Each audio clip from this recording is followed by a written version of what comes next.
Before the Las Vegas debate, Donald Trump and his son, Donald Trump Jr., both made stops in Colorado. Trump used his Colorado rallies to call for congressional term limits, and Donald Trump Jr. was turned away from having an impromptu event at the Sink restaurant in Boulder. David, as our local Boulderite, were you shocked to see Donald Trump Jr. in Boulder, or at least hear that he was in Boulder, and why do you think he showed up there? Well, Boulder's a fantastic town, and everybody should want to visit. Good answer.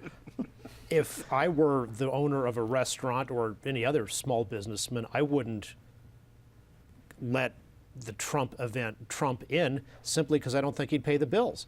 Campaigns in general have a tendency to rip off their vendors, but the Trump businesses have a long record of that, of they don't pay, and people they bought stuff from or contractors, and then they say, oh, well, your work wasn't good enough, which is just a lie, and then their answer is sue us. We've got all this money. You're just a small businessman. And so then they end up maybe settling and paying the person 70 or 80% maybe of what they were owed. So no, you wouldn't give credit even for a few hours to anybody named Trump if you were financially sensible.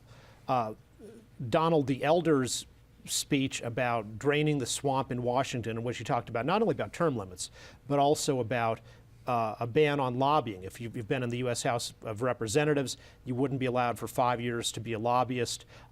Likewise, similar things for the federal government, which Obama promised in 2008 and delivered the opposite on. Those are all good themes that people across the political spectrum would support. It's pretty late in the campaign for Donald to be rolling those out.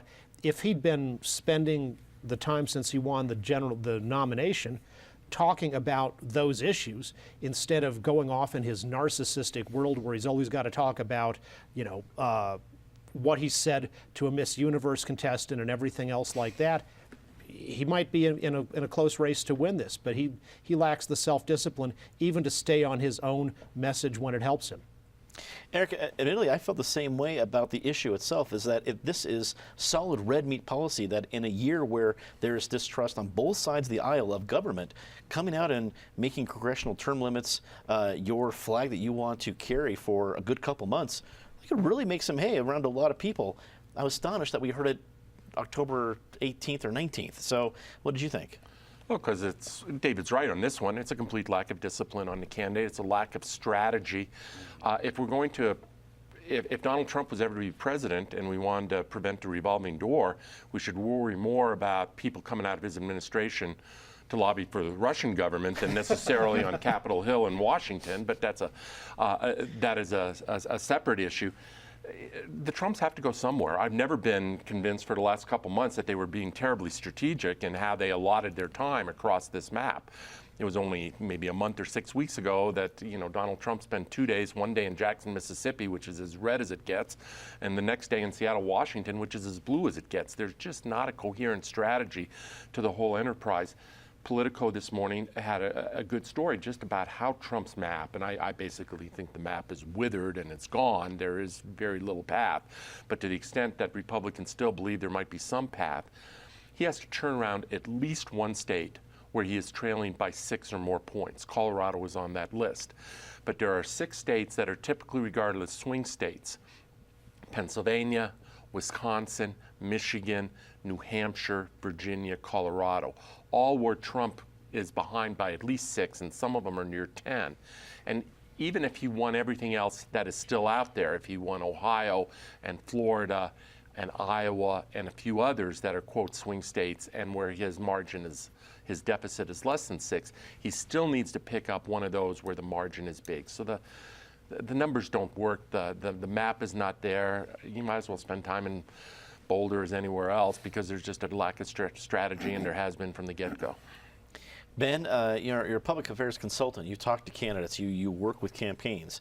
You see Donald Trump Jr. show up into Boulder. What's going through your mind? Unclear. He spoke to the NRA, I believe, in Broomfield or somewhere else on the way up there, and I think the idea is that he's younger than his dad, and there's young people in Boulder, and off he went. I agree with everybody else. I think the campaign is grasping at straws and flailing around.